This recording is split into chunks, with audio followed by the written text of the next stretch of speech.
So let's get right into it.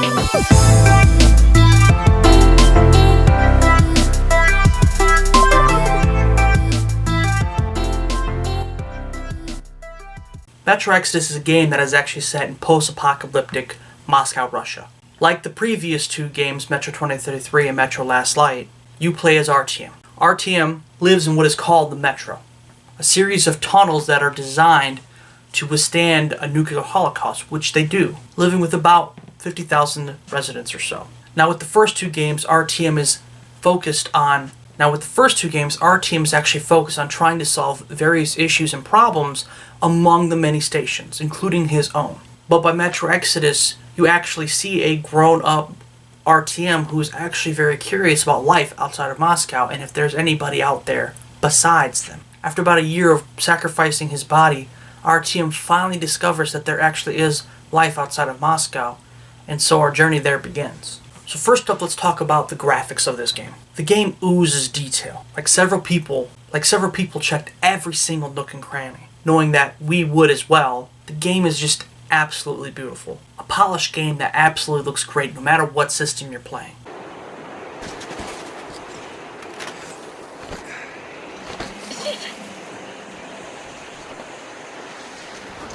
Come up now.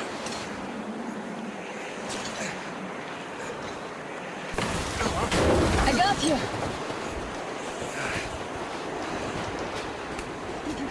The lighting engine helps breathe life into what is otherwise a dead world. Items and spaces look crusty, dusty, and rusty. Facial animations are the best they've ever been. If there was actually one fault of the previous Metro games, it would be that their faces were actually very rigid, almost board-like. And they tried to do what they could, but you could kind of tell that they were using older tech, especially when you're playing the previous two games on the Xbox One. Even though some things have been updated and some things have been kind of evened out a little bit, you can still tell that it was definitely an Xbox 360 game, as the animations here definitely look very much more next-gen. Here they convey emotion and characteristics very well, and not just well enough.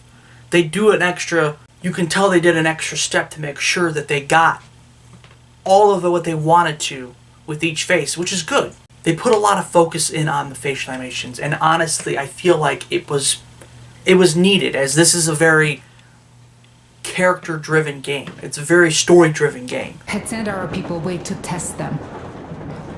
He said that if they wanted to be truly accepted, they had to defeat a demon. Senior went to stop them, but it was too late. He only found burnt rags. And then they sent him to do the same. He never came back. Katya, I'm sorry. I didn't know. Well, you're going to have a lot of conversations face to face. And so you're going to want those interactions, and you want them to be able to convey not only emotion, but be able to really kind of draw people in. I mean, a good example of a story-driven game that the facial animations turned a lot of people off was Mass Effect Andromeda. Not to beat that dead horse, but it shows why, that's why here, having them put that extra emphasis on it, why it's so important. Creature design is actually top-notch as well here. Every little detail of every creature is just meticulously put. From every patch of hair to every loose tooth and every bit of flesh hanging off of these creatures, this amount of detail actually seeps into the character design, as just everything is it just pops out at you. Whereas I said the facial animations are really good, the clothes and the items that are actually attached to each and every character is actually well designed as well. You know, little details in, you know, the clothing and the armor that everyone wears does pop out at you. From the buckles to the bullets, anything that they are wearing that is somewhat unique, you notice with your eyes immediately. Animations are absolutely on point, and they help convey this realism in this world. From the slouching of an ally against maybe a wall or some kind of a door, to a man animal actually chucking a brick at your face. Everything just works so well here. And of course this leads us into gun design. As before, guns in the Metro have always been a clusterfuck of just pipes and just random shit from the drawers of your mom's kitchen just put together just to be able to fire something like a potato gun. And because of that level of design and actually detail, and even in the previous games, the weapons have always looked and managed to be believable. And here it's actually really important too, with the level of detail and how much they've really poured over what they have. It's important as now more than ever, there are even far more customization options available for your guns. Where in the previous titles you might have anywhere between 12 to 14 different types of guns throughout your story playthrough, here you have actually probably about 10. However, the trade-off is, honestly, you easily have double, if not with some of the guns, even triple the amount of attachments and just gadgets you can put onto your gun to make it the best killing machine that you possibly can. Where some guns will have anywhere between 5 and 6 different types of barrels for close and long-range combat. You've got different scopes, you have different stocks, you have different magazines. I mean, there's just so many different attachments. I think, honestly, most of the guns have anywhere between 15 to 20 attachments. This makes it where, with this design, even though there's really technically only 10 guns, it almost feels like really there's double that. Because you can turn your handgun into a sniper rifle. Cleaning your guns and your armor is extremely important. As unlike something like Red Dead Redemption 2, stats actually take a big hit and actually give you a great boost when you clean and maintain your guns. It also prevents things like jamming, because honestly, the last place you want to jam is anywhere outside of your car. And if it comes to your gear, you can actually fix it, which also will prevent you from potentially suffocating in the wasteland. Honestly, it's really one of those things where it doesn't, I feel like, take too much away from the experience. It actually helps really draw you in more. I feel like it's just more detail that's just oozing out of this game. Combining all these things together actually really helps tell a story all of itself. I mean, the rugged, war-torn wasteland, as well as like the guns and the attachments and the gear and all these other things that you have, they do a really good job of really kind of, like I said before, drawing you in. That ambiance of the world itself, it isn't just the world, it's also the tools and everything else that you use. It all just melds together. It blends together to really help sell this to you. Audio is great in Metro Exodus. Voice acting is really good, and it actually feels fairly laid back and relaxed. Like, when you play a Call of Duty game, you expect most of the dialogue in a story campaign, when it actually has one, Call of Duty Black Ops 4, that it's always pushing you to go, get to the next objective, get to the next point, go get this thing, stop this person from this. And here, it doesn't feel like that. While yes, the world and the creatures and the people within it are trying to kill you, you, at the same time, aren't against a ticking clock. You're not, fighting against any kind of, I don't want to say unstoppable enemy. It's more like just this juggernaut of an enemy, You're not trying to prevent somebody from ending the world. The world's already been ended. You're just merely trying to survive it. You're just a passenger in this little car called life. So because of it, it gives such a, not only a believable feel to the voice acting, but it also does a really great job of being able to let the actors just do their job and act and be able to sit there and really scope out a situation and give different ranges of emotions and feelings. It really helps sell the idea of it being less of an action game and more of one about storytelling, which really the Metro series has always been about, but here I feel like it's even more important. They put a really deep emphasis on the voice acting and the character development, I feel like, in this game. And because of all this, it makes it where you feel less inclined to just run and go and to really just take it all in, to drink it like a really smooth wine, and to enjoy what is before you and what you're dealing with. It really does feel like, honestly, you just sitting around with your mates, sitting next to a campfire listening to stories of the good old days. And because of this, it actually lends itself to really great organic storytelling. All my life. Now I'm moving to the east. Blin, I'm sick of this part of country. There's just nothing to do here anymore. The cities are gone. Bandits, beasts all around. Lots of space across the Volga, though. Plenty of opportunity. So, I came here with my rail car full of trading goods, hoping to make a few sales on the way east. What a fool I was. I was lucky to get out alive. Here your crew and your allies will actually point you to points of interest, things that are, things that you want to go scope out, whether it's a gear upgrade or a weapon upgrade of some sort, or honestly even stashes of ammunition or supplies. Character depth is actually on point here as well. As you walk up to allies and loved ones, they'll have random conversations with you. If you sit still and you actually listen to them, you'll hear stories of their past, you'll hear stories of the present, and it actually lends itself to help give great character depth. And even although many of the characters are new, there are 2 or 3 characters that actually carry forward from the previous Metro games. And even though most of the characters are new, they feel fleshed out. And that's because of just the way that they talk and they communicate, whether they're on a mission with you, trying to help you do something, and they're talking to you and telling you, hey, this is what I'm worried about. This is what my life was when I was growing up, yada, yada, yada. And so, honestly, it feels less like the fact that they're just new characters. And honestly, by the end of the game, you know so much about them, it feels like you've played 2 or 3 games with them. And because of this emphasis on this organic, not just storytelling and mission receiving, but also just it helps deepen even the characters that were from the previous Metro games in ways that the previous Metro games didn't get a chance to do. You see, with the previous Metro games, really, I would say their biggest faults are really just the fact that they just didn't seem quite long enough. And that's not a knock on them. I still think they're amazing games and definitely worth your time if you haven't checked them out. But here, it just feels like they have the technology, they have the resources, and they have the time to really open it up. I mean, it's a slow burn game, and it's a good one for it. And so because of that, they were able to just add in so many more things, so many more nuanced things to help not only sell character and character depth, but also to be able to, like I said before, flesh out previous characters that didn't really get much of a chance to flesh out in previous games.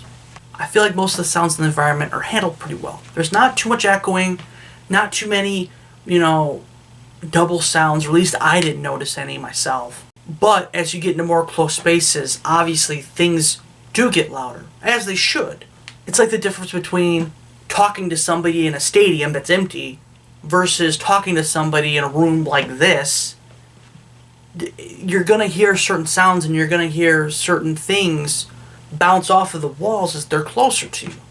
So yes, as you get into tighter spaces, you're going to hear a little bit more of the echoing. You're going to hear a little bit more of double sounds and stuff like that, but it's not super noticeable and it doesn't really detract from the game. It feels pretty good, to be honest with you. Especially in these tight spaces, you're going to sit there and hear the rattling of the guns in your soul, and you're going to feel the screams penetrate your skin and bones. And that's good, because it's supposed to kind of convey this terrifying environment. Weapons are great.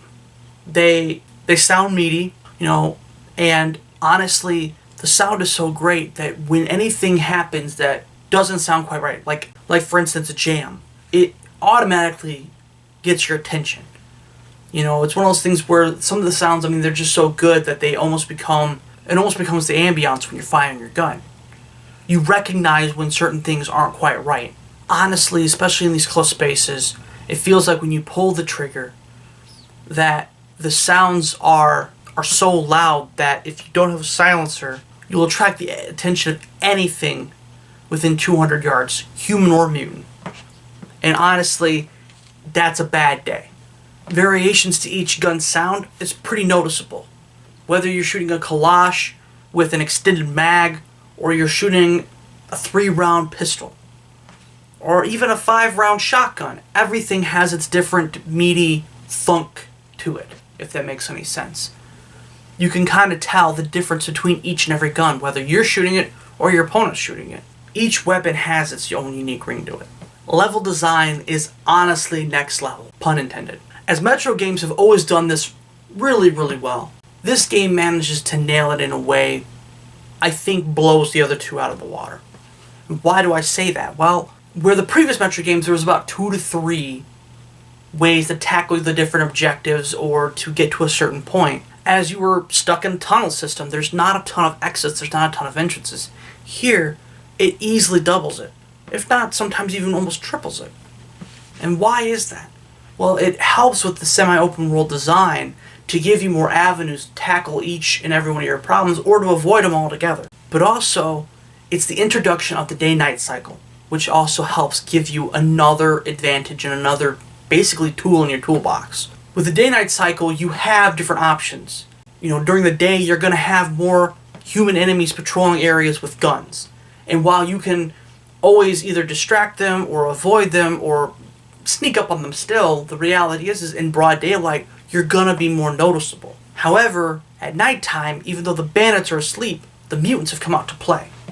And trust me, in the dark, you're number one on the menu. And now while the mutants aren't going to shoot back at you, they are going to take more bullets. And they're not going to play fucking nice when they find you. With this, it adds this deeper choice consequence gameplay that Metro has been known for, and here I feel like just absolutely nails. It excels in this. You see, as more items actually fill up your map, as you're hearing more stories, or you're getting more information from, overhearing things from bandits and other travelers, it's up to you to determine what's feasible and what's not. Do you have enough filters? Do you have enough ammo? Do you have enough supplies in case something happens in the middle of your journey to wherever, to no man's land? Do you go at night? Do you go during the day? And to even add even deeper level to that, there's also storm systems as well. And what's cool is these storms actually come at different times of the day. However, you can actually see them rolling in, so it makes it where they actually become another tool in your toolbox. As you see these storms roll in, you actually have the option to use it tactically and use it to your advantage. Whether you want to raid a camp or you want to kill a bunch of guys, or as I've said before, you want to just avoid them, you can use the storm as cover, as honestly, you can't see a fucking thing in these storms at all, which adds that extra level of danger. Because you don't know if you're avoiding one group, if as you're avoiding them and going around, you'll run into either another group or if you're going to run into a batch of mutants more than eager for you to run into them. Honestly, there's benefits and consequences to either decision. And that's what makes it so fucking great. Whether it's a blizzard in Volga or a sandstorm in the Caspian Sea, there's just really cool stuff to be able to just see it roll in. There are 4 semi-open worlds to actually explore. Each is stuffed with upgrades, lore, and supplies and ammunition for you to find. Upgrades, another thing that are just stuffed in this map, these upgrades are important, as some of them help it to make it where your gas mask is hard to damage, and some of them add really cool, unique things like giving you a compass on your wrist, or a motion detector, which feels like something straight out of Aliens. These things give you a tactical advantage. Lastly, I really want to just point out just how unique and cool each level really is.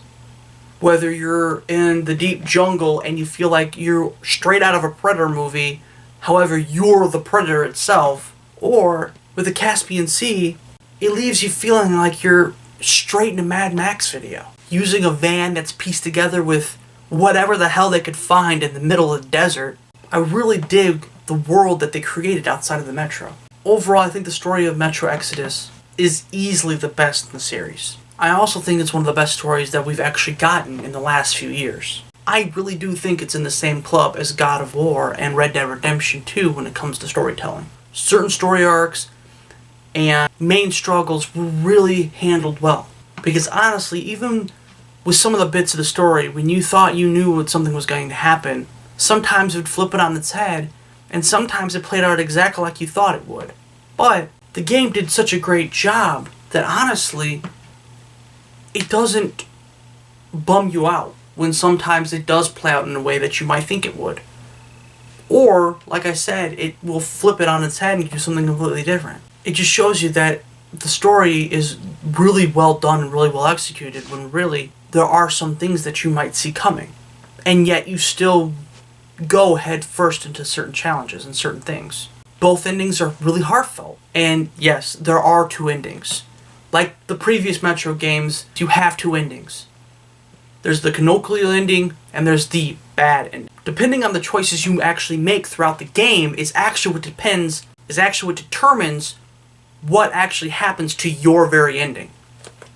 So deciding to let certain people live, whether you kill off everybody in sight, your choices here actually also affect your crew and your teammates, as some of them might depart or might die. So, to prevent that, make sure that you listen to your allies and, the loved ones that you have, and even if you listen to the bandits or the other huge amount of groups, I think there's probably around 5 or 6 different groups throughout your playthrough. Get to know them and get to understand, your teammates are going to let you know kind of what you have to do. You just have to listen. Honestly, everyone is just capable of giving you hints. More than anything, Metro Exodus is a peek through a window to see the rest of the world that RTM and you have been missing this entire time. It's a peek through the window to really see how the world has dealt with this nuclear fallout and how it's dealt with the world burning around it.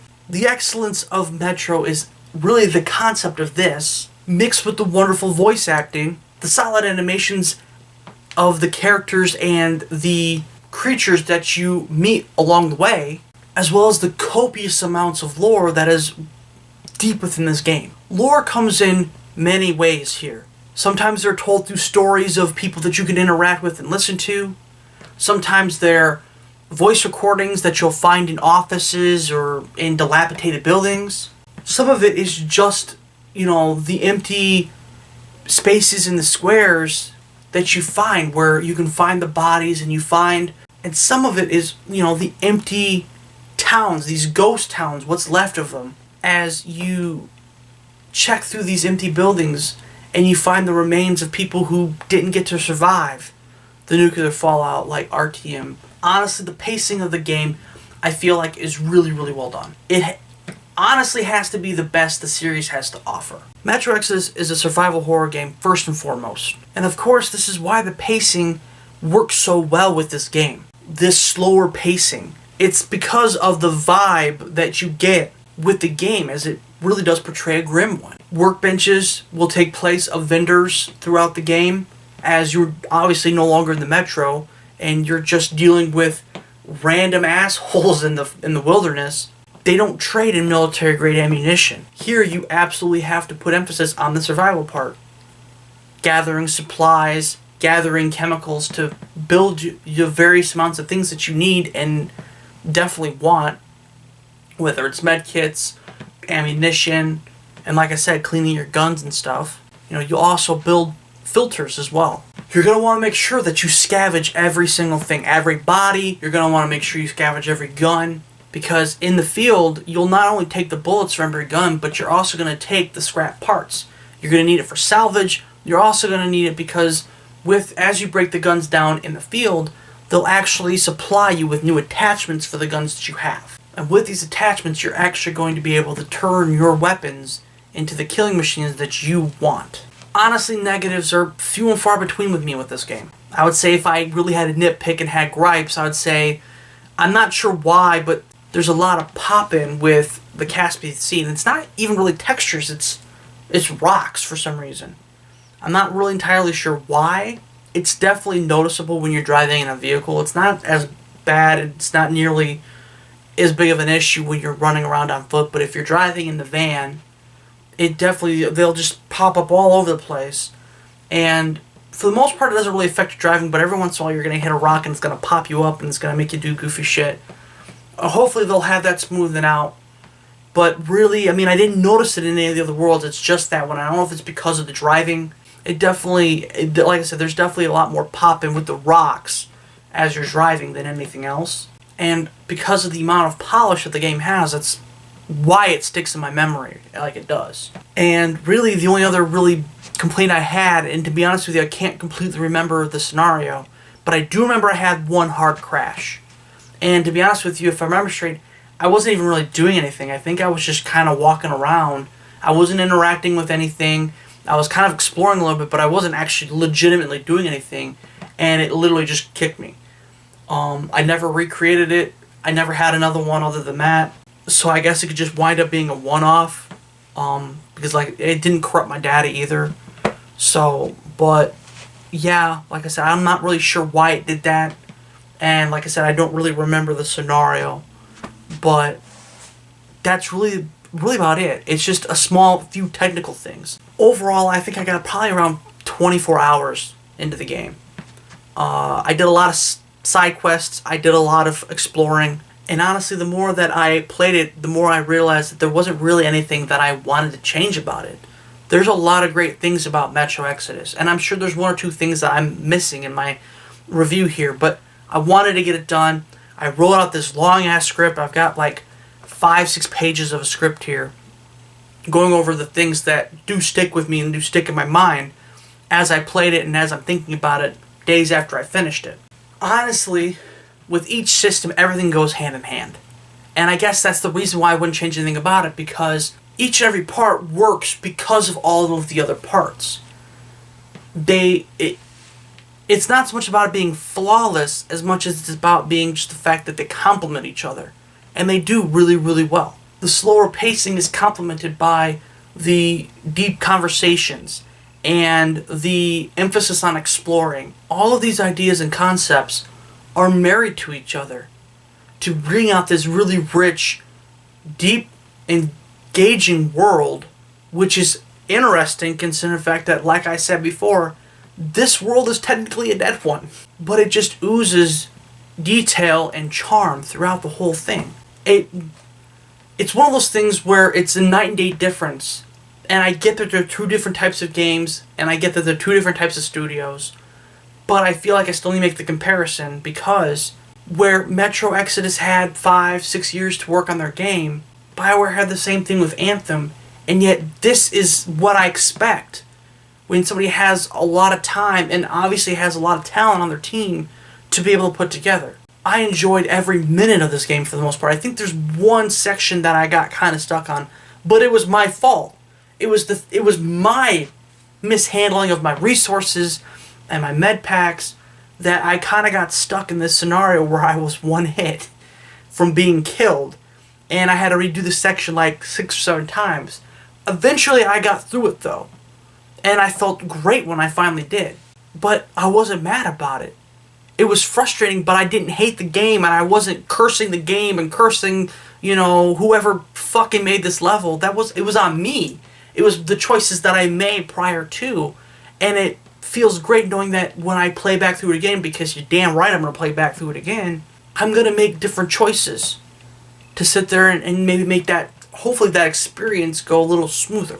Now, if you play on normal and hardcore difficulties, whether you're a little bit of a seasoned vet or just somebody who's used to playing first-person shooters, if you just do the main missions, I'd say it'd probably take you 14 to 15 hours. It's a fairly long game, and I feel like it's definitely worth your $60 just for that alone. But if you do like what I did, and you explore every nook and cranny as best as you possibly can, you're gonna find that you're gonna sink 20, 25 hours into it easily. I sunk 24 hours into it, and I missed stuff. I didn't get every diary entry of RTMs. There's over 70 pages. There was like 93 or 94 between the previous 2 games combined. And there's nearly the same amount in this game alone. I missed roughly almost half of the gear upgrades. I mean, honestly, it's because I was so intrigued with the motion detector. I missed gear opportunities because fuck it all.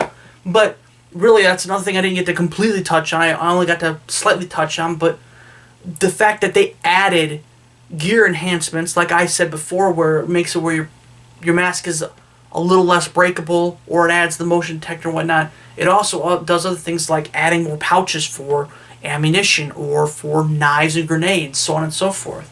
And like I said, I missed out on a good chunk of the gear anyways, so playing back through, I'm going to want to go look for that. So easily, like I said, you could easily sink in 25 hours plus. Hell, I mean, especially if you do multiple playthroughs to see the different endings and see how your different various choices affect everything, you could easily rack up 40 hours in this game. And I feel like that's worth your fucking money. That's a game worth your money. There's DLC planned out for it too. It's not too bad. I think it's like $20, $25 for the season pass. And honestly, if you really do enjoy this game, I absolutely suggest you getting that. In the end, so what is my final rating? Well, I really mulled this over. And as I mulled it over, like I said earlier, you know, I told myself, okay, is there anything that I would take out, replace? You know, it just didn't feel like it was a part of this game, this universe. You know, it felt kind of wonky, whatever. And honestly, the more I thought about it, and the more I let it roll around in my head, the more I realized that no, there's nothing I would replace, and there's nothing I would change. And the reason why is because I really believe that Metro Exodus, as well as Resident Evil 2 Remake, are gold standards for how you're supposed to do survival horror. I feel like there's still an audience for these types of games, and it shows. I think last time I checked, Metro Exodus sold like 50% more copies of Exodus than it did of Last Light. That's fucking great. Good on you guys. I'm happy for you guys. And I hope that this video reaches you guys and lets you know how much I love your fucking game and how much you guys, you know, mean to me as a player and what I would like to be as a future developer. You guys do great fucking work. My final verdict for Metro Exodus is a 10 out of 10 because of the reasons why I just enlisted and the fact that, like I said before, it's not about it being a perfect game.